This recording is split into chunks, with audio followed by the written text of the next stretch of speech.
Hello மக்களே, ஜூலை 6ஆம் தேதியோட mega சந்தேசம் சீரியலோட promo review தான் பார்க்க போறோம். உங்களுக்கு என்னோட ரிவ்யூ பிடிச்சிருந்தா சீரியல் குட்டிருவா மறக்காம சப்ஸ்கிரைப் பண்ணிக்கோங்க. நம்ம சலங்கையாடி சீரியலும் அவள் வருவாளா சீரியல் போட்டுட்டு இருக்கோம். அதையும் பார்க்கணும்னு நினைக்கிறவங்க அதையும் வீடியோ ஃபுல்லா பாருங்க. இங்க வந்து சாரதா குதிக்க போறாங்க. அந்த நேரத்துல அம்மா அப்படின்னு ஒரு சத்தம் கேக்குது. யாருன்னு பார்த்தா நம்ம ஆகாஷ் தான் ககன மாதிரி நடிக்கிறாரு. உடனே ஆகாஷை பார்த்த அடுத்த நொடியே வந்து சாரதா வந்து அப்படியே பாசத்துல ஓடி வந்து ககன் அப்படின்னு சொல்லிட்டு ஓடி வந்து இது பண்றாங்க. இந்த சைடு பார்த்தா பூமியும் ஆகாஷும் ஓடி வராங்க. இந்த சைடு பார்த்தா நம்ம சாரதா ஓடி வராங்க. ஓடி வந்து ககன் நீ வந்துட்டியாப்பா, எனக்கு தெரியும்ப்பா நீ வருவேன்னு. இந்த உலகத்துல எல்லாருமே சொன்னாங்க, என்னை சுத்தி எல்லாருமே சொன்னாங்க நீ செத்துட்ட, நீ வரமாட்டேன்னு. ஆனா எனக்கு தெரியும், நான் நம்பினேன் நீ கண்டிப்பா என்ன பார்க்க வருவ, நீ உயிரோட தான் இருக்குன்னு சொன்னி. இப்ப அதே மாதிரி வந்துட்ட பாத்தியா. நான் சொன்னல பூமி, நீ கூட என்ன நம்பவே இல்லை. இப்ப பாரு ககன் இப்ப வந்துட்டான். நான் சொன்னதை யாருமே நம்பல ககன் அப்படின்னு சொல்லி வந்து எமோஷனலா பேசிட்டு இருக்காங்க. எனக்கு தெரியுமா அப்படின்னு சொல்லிட்டு, நீங்க எதுக்குமா இந்த மாதிரி எல்லாம் முடிவெடுக்கிறீங்க அப்படின்னு சொல்லிட்டு, பின்ன என் ககன் இல்லாத இந்த உலகத்துல நான் மட்டும் இருப்பேனா? என் ககனே என்னை விட்டு பிரிஞ்சதுக்கு அப்புறம் நான் மட்டும் உயிரோட இருந்து என்ன பண்ண போறேன்? எனக்கு தெரியும். இப்ப பாத்தியா கடவுள் வந்து உன்னை வந்து என்கிட்டே சேர்த்துட்டாரு அப்படின்னு சொல்லி ரெண்டு பேரும் பாச பிணைப்புல பேசிட்டு இருக்கிறாங்க. அதுக்கு அடுத்து கட்டி பிடிச்சி அழுகுறாங்க. நம்ம சாரதா அழுகுறாங்க. அப்படியே சமாதானப்படுத்துற மாதிரி நம்ம ஆகாஷும் பேசிக்கிட்டே இருக்கிறாரு, ககன மாதிரியே பேசிட்டு இருக்கிறாரு.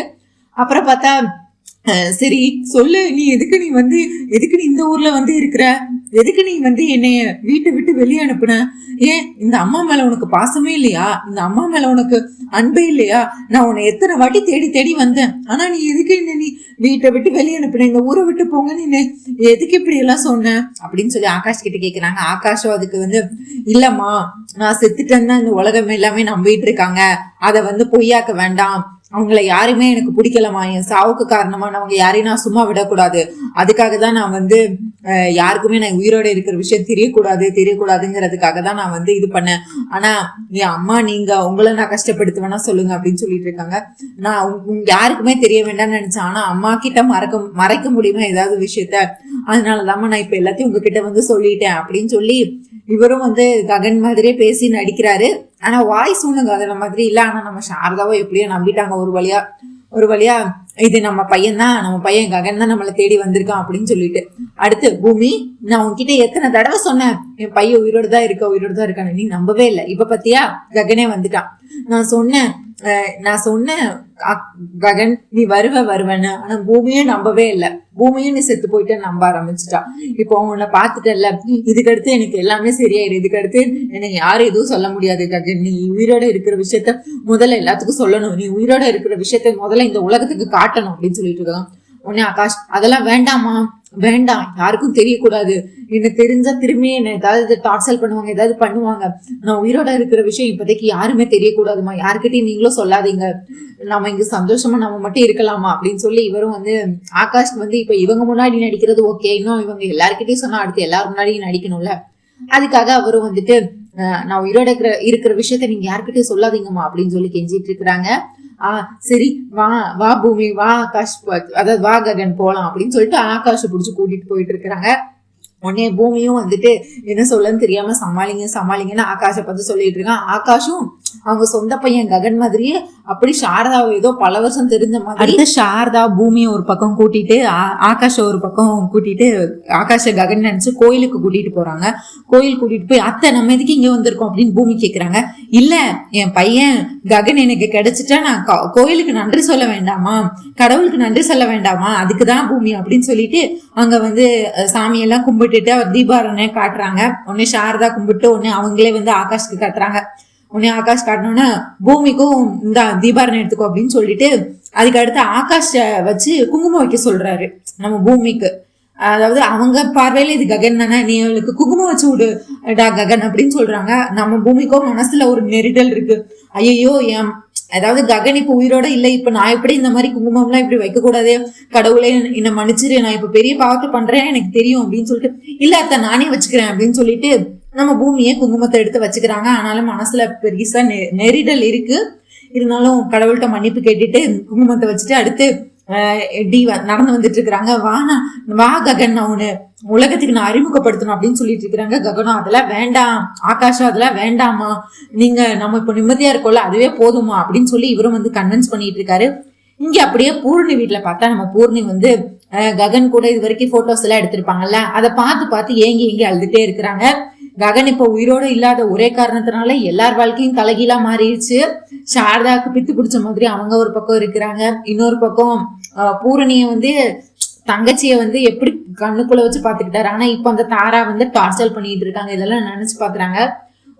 அவனே அண்ணா நீ எதுக்குண்ணா நீ என்னை விட்டு போன, அண்ணா எதுக்குண்ணா என்னை விட்டு போனேன்னு அந்த போட்டோவை பார்த்து எங்கேயும் அழுதுட்டு இந்த மாதிரி இது போன்ல இருக்கிற போட்டோவை பார்த்து அழுதுட்டு இருக்கிறாங்க. இந்த நேரத்துல தாரா வராங்க. தாரா வந்து பூர்ணி கிட்ட ஒரு 80 லட்சம் ரூபாய்க்குள்ள ப்ராஜெக்ட பத்தி கேக்குறாங்க. அதாவது எனக்கு அந்த இடம் வேணும், அந்த ப்ராஜெக்ட்குள்ள இடம் எனக்கு வேணும், நீ ஒழுங்கா அதுல கையெழுத்து போட்டு கொடு அப்படின்னு சொல்றாங்க. ப்ளீஸ் தாரா என்கிட்ட இப்ப எதுவும் கேட்காத, என்னால சைன்லாம் பண்ண முடியாது. ஏன் சைன் பண்ண முடியாது? ஏன் எனக்கு இப்ப இந்த சொத்து என் பேர்ல மாறணும், எனக்கு அந்த இடம் எனக்கு வேணும், ஒழுங்கா மாத்தி கொடு, ஒழுங்கா நீயா கையெழுத்து போடுறியா இல்லையா அப்படின்றாங்க. உடனே நம்ம பூர்ணியும் தாரா ப்ளீஸ் புரிஞ்சுக்கோ, அது என் அண்ணன் என் அம்மா பேர்ல வாங்கின இடம், அந்த இடத்துல என் அண்ணா ஹாஸ்பிட்டல் கட்டணும்னு நினைச்சிருக்கிறாங்க அம்மாவோட பேர்ல. அது ஹாஸ்பிட்டல் கட்டுறதுக்குன்னா அந்த இடத்த வாங்கி அதுக்காக தான் நாங்க எல்லாமே வந்து பண்ணி வச்சிருக்கோம். இப்ப வந்து இந்த இடத்த உன் பேர்ல மாத்தணும்னு நினைக்காத, தயவு செஞ்சு அது என் அம்மா பேர்ல இருக்கிற, என் அம்மா பேர்ல ஒரு ஹாஸ்பிட்டல் தொடங்கணும்னு வாங்கின இடம், தயவு செஞ்சு இதை கேட்காத தாரா, ப்ளீஸ் தாரா, என்னை வற்புறுத்தாத தாரா அப்படின்னு சொல்லிட்டு இருக்காங்க. உனக்குலாம் ஒரு தடவை சொன்னா புரியாதுல, உனக்குலாம் சொல்ற விதத்துல சொன்னாதான் புரியும் அப்படின்னு சொல்லிட்டு சோஃபால உட்காந்துருக்க பூர்ணிய தரன்னு இழுத்துட்டு வராங்க. இங்க அயன் பாக்ஸ் இருக்கிற இடத்துக்கு இழுத்துட்டு வந்து அவங்க பூர்ணியோட கையை கீழே வச்சு அது மேல அயன் பாக்ஸ் வச்சு சூடு வைக்கிறாங்க. தர வலிக்குது தர விடு, தர வலிக்குது தர விடு தர அப்படின்னு சொல்லி கெஞ்சுறாங்க. இப்போ ஒழுங்கா சைன் பண்ண போறியா இல்ல இந்த இப்பயாச்சும் அயன் பாக்ஸை வச்சுதான் பொசுக்கணும், அதுக்கு அடுத்து அயன் பாக்ஸை வச்சு உடம்பு ஃபுல்லா கையை மட்டும் தான் இப்ப பொசுக்கி இருக்கேன், நீ மட்டும் இப்ப சைன் பண்ணல உடம்பு ஃபுல்லா நான் உன்னை பொசுக்கிடுவேன் அப்படின்னு சொல்லி மிரட்டுறாங்க. தாரா ப்ளீஸ் தாரா உனக்குலாம் சைன் பண்ணு தமிழ்ல சொன்னா உனக்கு புரியாதா, ஒரு வாட்டி சொன்னா புரியாதா அப்படின்னு சொல்லிட்டு திரும்பி அந்த அயன் பாக்ஸ் எடுத்து மேல கை மேல வச்சுட்டு இருக்காங்க. தர வலிக்குது தர விடு தரான்னு கையை விட்டுட்டு ஓட பாக்குறாங்க நம்ம பூர்ணி. உடனே துரு வந்து காப்பாத்துறதுக்காக வராரு. துரு வந்து தாரா என்ன பண்ணிட்டு இருக்க நீ அப்படின்னு சொல்லிட்டு இப்பதான் முதல் முறையா வந்து பூர்ணிக்கு ஒண்ணு கேட்க வந்திருக்காரு. அண்ணா நீ இதுல தலையிடாத, எனக்கு வந்து அந்த இடம், எனக்கு அந்த 80 லட்சம் ப்ராஜெக்ட் இடம் எனக்கு இப்ப வேணும், அதை இவகிட்ட சைன் பண்ணி கேட்டா ஏதோ சைன் பண்ண முடியாது, அவங்க அம்மா பேர்ல ஹாஸ்பிட்டல் தொடங்கணும்னு என்கிட்ட கதை சொல்லிக்கிட்டு இருக்கா. எனக்கு இப்போ இவன் அண்ணன் பண்ணிட்டு போன துரோகத்துக்கு ஈடா எனக்கு இப்போ இவங்க இருக்கிற சொத்து எல்லாத்தையும் வாங்கினா கூட ஈடாகாது.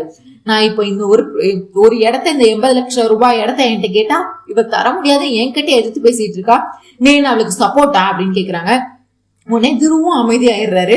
இப்போ என்ன, இப்போ உன்னால கையெழுத்து போட முடியுமா இல்ல என்ன பண்ணணும், உடம்பு ஃபுல்லா இந்த அயன் பாக்ஸை வச்சு உடம்பு ஃபுல்லா சூடு வைக்கவா அப்படின்னு கேக்குறாங்க. உடனே பூர்ணியும் பயந்து இல்ல நான் போட்டுடுறேன் அப்படின்னு சொல்லிட்டு அதுக்கு அடுத்து அந்த பெண் எடுக்கிறாங்க. எடுத்துட்டு மனசுக்குள்ள ஒரு வாட்டி மன்னிப்பு கேட்டுக்கிறாங்க, எல்லாருக்கிட்டையுமே மன்னிப்பு கேட்டுக்கிறாங்க. அண்ணா நீ இந்த இடத்த அம்மா பேர்ல வாங்கின, இந்த இடத்துல நீ ஹாஸ்பிட்டல் கட்டணும்னு ரொம்ப கனவோட வாங்கின, ஆனா இப்ப வந்து இந்த இடத்த தாராக்கு நான் எழுதி கொடுக்க போறேன்னா தயவு செஞ்சு நீ கண்டிப்பா என்ன மன்னிக்க மாட்டேன்னு எனக்கு தெரியும்னா, தயவு செஞ்சு என்ன மன்னிச்சிருண்ணா, எனக்கு வேற வழி தெரியல, என்னால இவ கிட்ட இருந்து டார்ச்சலா தாங்கிக்க முடியல, நான் மன்னிச்சிருண்ணா அப்படின்னு சொல்லி கையெழுத்து போட பூரணின்னு எழுத போறாங்க. இந்த நேரத்துல போன் கிளிங் அடிக்குது. உடனே யாருன்னு பார்த்தா நம்ம சாரதா தான் பூர்ணிக்கு கால் பண்றாங்க. உடனே சாரதான்னு வந்தோடனே இவங்க உடனே போன் அடிக்கணும்னா நம்ம பூர்ணி எடுக்கிறாங்க. உடனே நம்ம தாரா அவங்க கையில இருந்து பொடிங்கி ஸ்பீக்கர்ல போட்டு பேசு அப்படின்னு சொல்லி ஸ்பீக்கர்ல போட்டு பேசிட்டு இருக்கிறாங்க. உடனே இவங்க பூர்ணியும் எங்க அழுதுட்டு இருக்கிறாங்க. சாரதா பூர்ணி அப்படிங்கும் போது அம்மா அப்படின்னு சொல்லும் போது தாய்க்கு தெரியாத தன்னோட பொண்ணு சந்தோஷமா இருக்காளா இல்ல சோகமா இருக்காளா அப்படிங்கிறது. உடனே உன் வாய்ஸே ரொம்ப சோகமா இருக்கு, ஏமா ஏதாவது கவலையா, என்னாச்சு, ஏதாவது கஷ்டத்துல இருக்கியா, யாராச்சும் உன்னை ஏதாச்சும் சொன்னாங்களா அப்படின்னு கேட்டுட்டு இருக்கிறாங்க. இல்லம்மா அண்ணனும் உயிரோட இல்ல, நான் எப்படிமா, நீ எங்கம்மா இருக்க, நீ எங்க இருக்கணும் தெரியல, அண்ணனும் உயிரோட இல்ல, நான் ரொம்ப தனியா இருக்கிற மாதிரி எனக்கு தோணுதுமா, எனக்கு நீ யாருமே இல்லாத மாதிரி இருக்குமா அப்படின்னு சொல்லி நான் ரொம்ப தனியா இருக்கேன், எனக்கு ரொம்ப சோகமா இருக்கு அப்படின்னு சொல்லிட்டு இருக்கிறாங்க. அதுவும் இல்லாம இங்க தாரா வேற உன் பேர்ல ஒரு 80 லட்சம் ரூபாய் கொடுத்து ஒரு இடம் வாங்கணும்ல, அந்த இடத்துல கூட நீ ஹாஸ்பிட்டல் கட்டணும்னு சொல்லிட்டு இருந்தாங்களே, அண்ணன் வந்து உன் பேர்ல சாரதா ஹாஸ்பிட்டல்னு கட்டணும்னு சொல்லிட்டு இருந்தாங்களே, அந்த இடத்த இப்ப தாரா அவ பேர்ல எழுதி கேக்குறாமா, எனக்கு என்ன பண்றதுன்னே தெரியலமா, தயவு செஞ்சு என்ன மன்னிச்சிருங்கம்மா, நான் இப்ப அந்த இடத்த வந்து தாரா பேருக்கு எழுதி கொடுக்க போறேன் அப்படின்னு சொல்றாங்க. ஐயோ பூர்ணி அதெல்லாம் நீ எதுவும் பண்ண தேவையில்லை, என்னம்மா சொல்றீங்க, அதெல்லாம் நீ எதுவுமே நீ அந்த இடத்த நீ யாருக்கும் எழுதி தர தேவையில்லை, ஏமா எதுக்குமா உன் அண்ணன் உயிரோட தான் இருக்கிறாரு பூர்ணி அப்படின்னு சொல்றாங்க. என்னமா சொல்ற அப்படின்னு சொல்லி இங்க பூர்ணி ஷாக் ஆறாங்க. ஆமா பூர்ணி, உன் அண்ணன் ககன் உயிரோட தான் இருக்கிறான். இங்க நானு பூமி ககன் 3 பேரும் ஒன்னாதான் இருக்கோம். இங்க வந்து அவன் பெரிய கிட்டார் வாசிச்சுட்டு பெரிய ஸ்டாரா இருக்காமா, இங்கேயே அவனுக்கு ஒரு வீடு இருக்குமா அப்படின்னு சொல்லி இங்க வந்து அவனை யாரும் தொல்லை பண்ணக்கூடாது, அவனை எல்லாரும் கொன்னவங்களை இது பண்ணணுங்கிறதுக்காக இங்க மறைஞ்சிருந்து வாழ்ந்துட்டு இருக்காமா. நீ வந்து இனிமேல் அந்த அந்த இடத்த நீ யாருக்கு எழுதி கொடுக்கணும்னு தேவையில்லை, நீ எதுக்கும் பயப்பட வேண்டாம். உன் அண்ணன் ககன் உயிரோட தான் இருக்கான். நான் சீக்கிரமே நம்ம வீட்டுக்கு நான் கூட்டிட்டு வரேன் நம்ம ககனை அப்படின்னு சொல்றாங்க. இங்க உடனே சொல்லிட்டு கட் பண்ணிடுறாங்க காலை சாரதா. உடனே இங்க பூர்ணிக்கோ சந்தோஷத்தின் உச்சிக்கே போறாங்க. இவ்வளவு நேரம் எங்கேயும் எழுதிட்டு இருந்தாங்க தான் அண்ணன் உயிரோட இல்ல அப்படின்னு சொல்லிட்டு இப்போ அவங்களுக்கும் சந்தோஷத்தின் உச்சிக்கு போயிட்டு என் அண்ணன் உயிரோட தான் இருக்காருன்னா தாரா வந்து இது எல்லாத்தையுமே பாக்குறாங்க.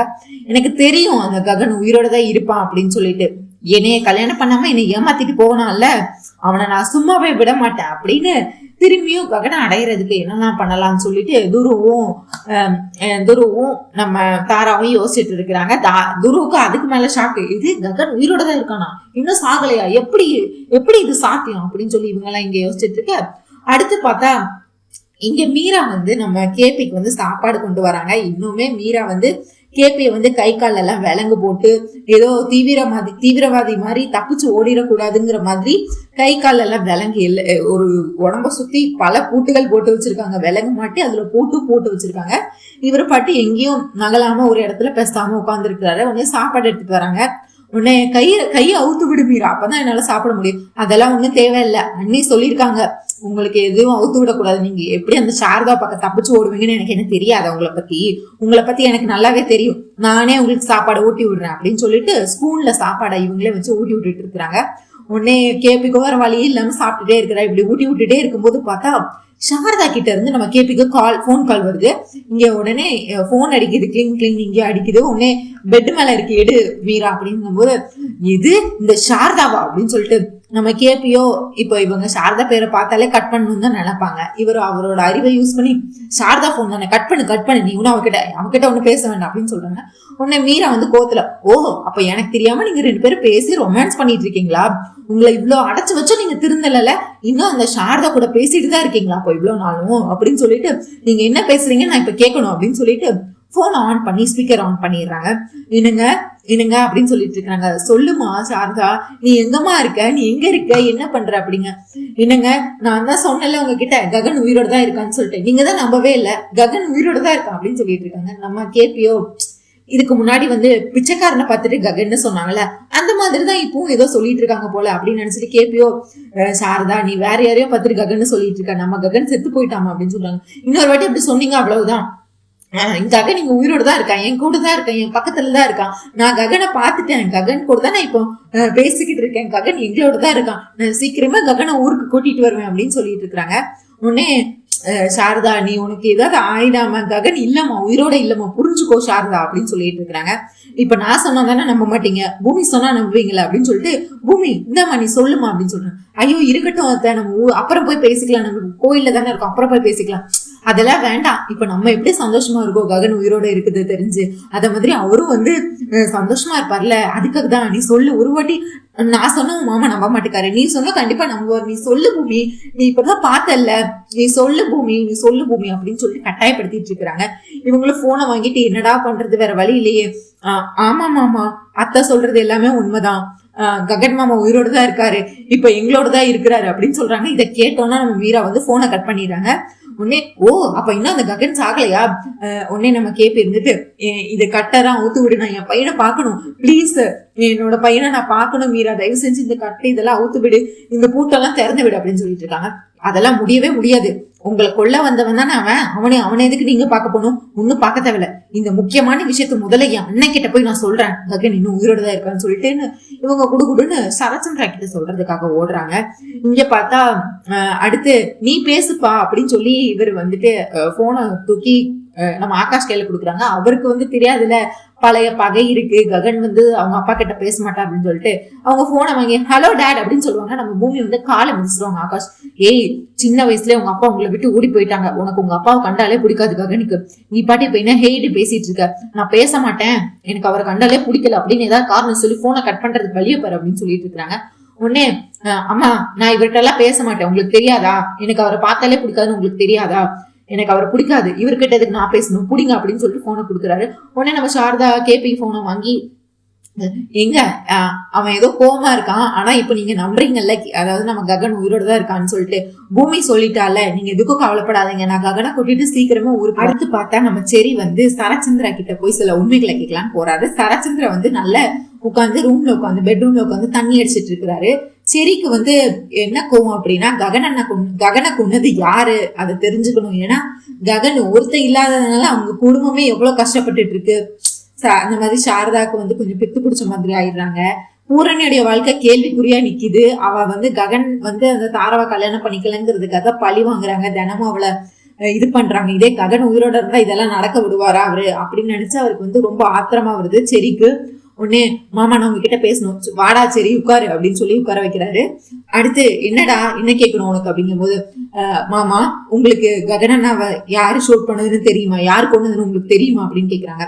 ஏன்டா இப்ப அதை ஏன்டா நீ கேக்குற அப்படிங்க, யார் ஷூட் பண்ணது, நீங்களா ஷூட் பண்ணீங்க அப்படிங்கிற மாதிரி கேக்குறா.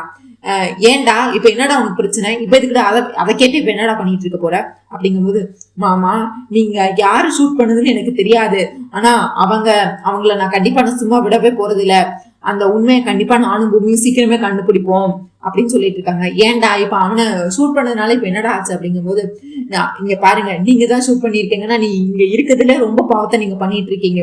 சின்ன வயசுல ககனண்ணா கிட்ட இருந்து அவங்க அப்பாவை பிரிச்சிங்க, உங்க தங்கச்சி காதலிக்கிறாங்கிற ஒரே விஷயத்துக்காக அவரோட அப்பாவை நீங்க ககனோட அப்பாவை அவங்க கிட்ட இருந்து பிரிச்சு உங்க தங்கச்சி கல்யாணம் பண்ணி வச்சீங்க. சரி அதோட விட்டீங்களா, இல்ல அதுக்கடுத்து உங்க பொண்ணு அந்த ககனண்ணா ரொம்ப காதலிக்கிறாங்கன்னு தெரிஞ்சும் நீங்க அவங்களை கல்யாணம் பண்ணிட்டாங்கன்னு சொல்லிட்டு உங்க பொண்ணையே வெறுத்து ஒதுக்குனீங்க. இப்போ நீங்க தான் உங்க பொண்ணுக்காக அந்த ககனை கொலை பண்ணிருந்தீங்க அப்படின்னா, நீங்க தான் அந்த உண்மை மட்டும் உங்களுக்கு தெரிஞ்சதுன்னா, அந்த உண்மை மட்டும் பூமிக்கு தெரிஞ்சதுன்னா அவ கண்டிப்பா இனிமேல் உங்க பொண்ணுன்னு இருக்கவே மாட்டா, உங்களை விட்டு தூரமா போயிருவா அவ. அதுவும் இல்லாம நீங்க என்ன நினைச்சிட்டு இருக்கீங்க, பூமி ஏதோ நீங்க சொன்னா கேப்பா, நீங்க வேற ஒரு மாப்பிள்ளைய பார்த்து கல்யாணம் பண்ணி வைக்கலாம் அப்படின்னு சொல்லிட்டு நீங்க பகல் கனவு கண்டுகிட்டு இருக்கீங்க. பூமி எப்பவுமே அந்த வீட்டுக்கு சப்போர்ட்டா தான் இருப்பா. நீங்க இந்த வீட்டுல அவ வந்து எப்பவும் ககனண்ணாவை நினைச்சுக்கிட்டு இருப்பாளே தவிர இன்னொருத்தரை கல்யாணம் பண்ணிக்கவே மாட்டா பூமி, அதை முதல்ல தெரிஞ்சுக்கோங்க.